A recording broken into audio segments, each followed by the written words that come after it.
Hello, Dallas. I'm Johnny Cash.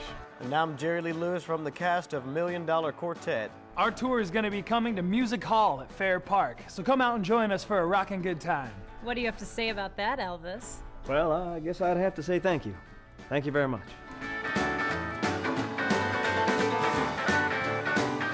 $1 Million Quartet is essentially a staged recreation of an actual event. At Sun Studios, December 4th, 1956, and what was a glorified jam session has become a story where you get to take a very intimate look into not only the lives of these four legends, but the beginning of rock and roll music and the man who gave this to the world, Sam Phillips.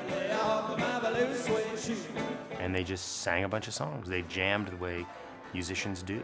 The show kind of goes off into everyone's individual story, and you get to know a little bit about where they came from, the road that took them to Sun Records and brought them together, and then a little bit about where they're going in the future. And along the way, they just encountered a lot of humor, a little hardship, and they made some pretty good music. It's kind of like a family, where Sam's the dad, and Johnny is the oldest son who's like breaking away, and Carl's the second son who's sort of misunderstood and, you know, can't get a break. And Elvis is the third son who's sort of the golden child that all the great stuff happens to. Of course, the baby is Jerry Lee, who's a pain in the ass. That family dynamic always sort of made sense for me in this show. Down by the riverside, gonna study war no more.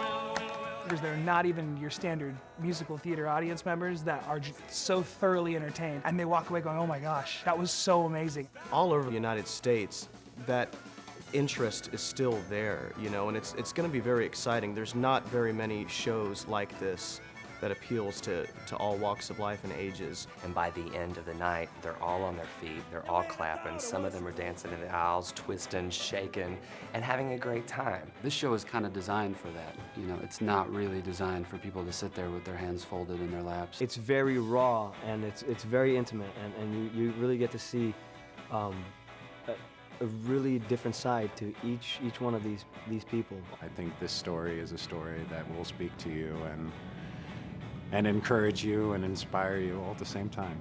But no matter, you know, whether it's a busload of high school kids or a bus of senior citizens or a bunch of college kids on a Saturday night, by the end of the show, everyone's on their feet, everyone's clapping, everyone's having a good time. This courageous great balls of fire.